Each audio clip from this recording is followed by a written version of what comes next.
See,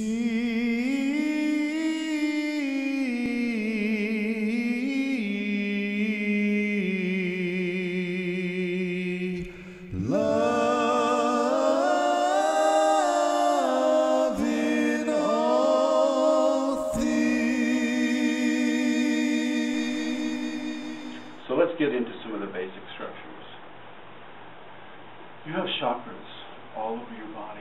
You have thousands and thousands and thousands of chakras. A long time ago, when I was about 18, I looked at this book on flower essences, and they had an old Tibetan engraving of all the nadis and chakras in the body. I'm sure some of you have seen this very same picture. It's kind of famous, and there's just thousands of these energetic centers that disperse psychic and nervous energy throughout the body.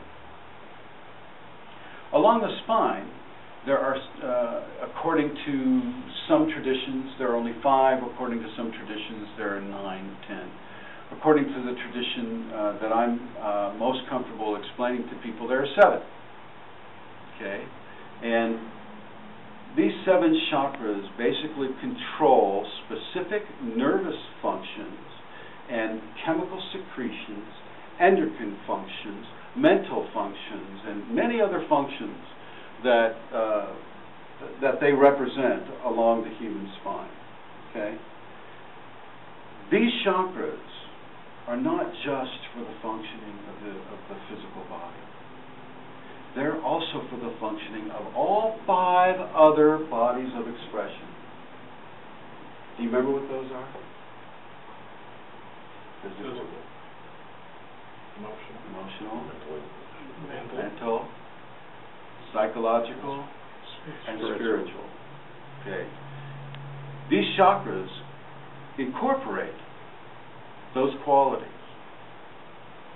When the Kundalini begins to be awakened, the first chakra, which is at the base of the spine, remember, back in the tailbone, you may feel that tailbone begin to move on its own.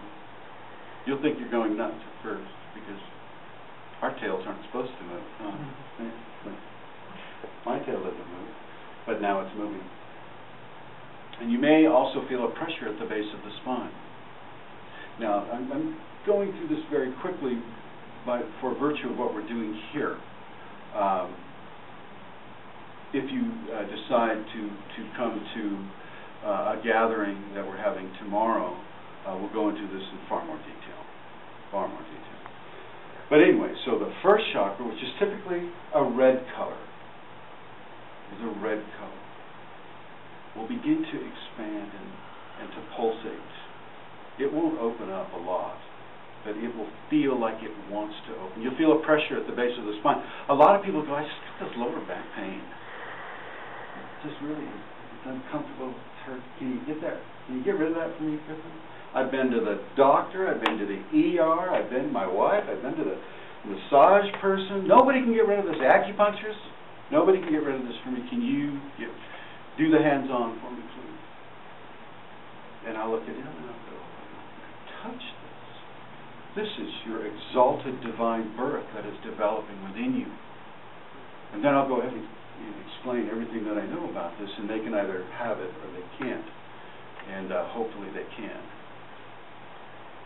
And as this starts to vibrate, as it starts to move, the tailbone is moving, that pressure at the base of the spine is building.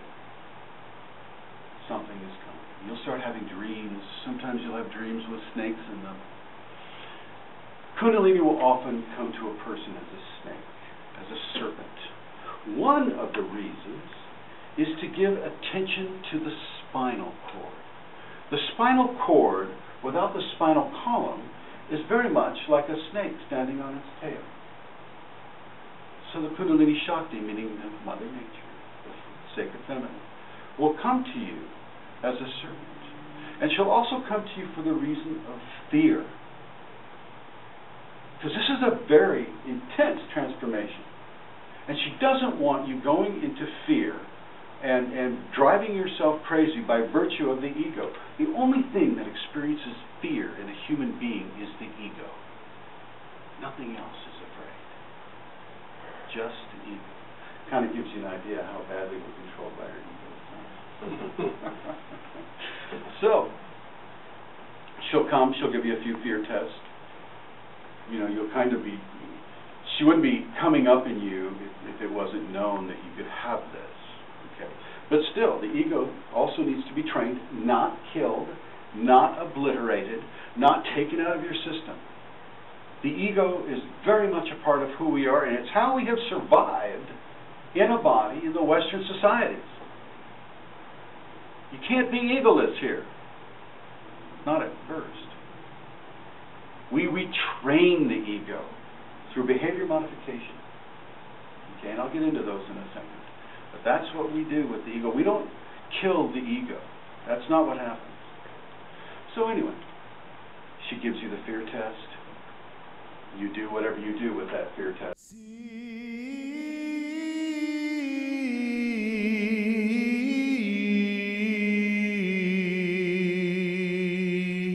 Love.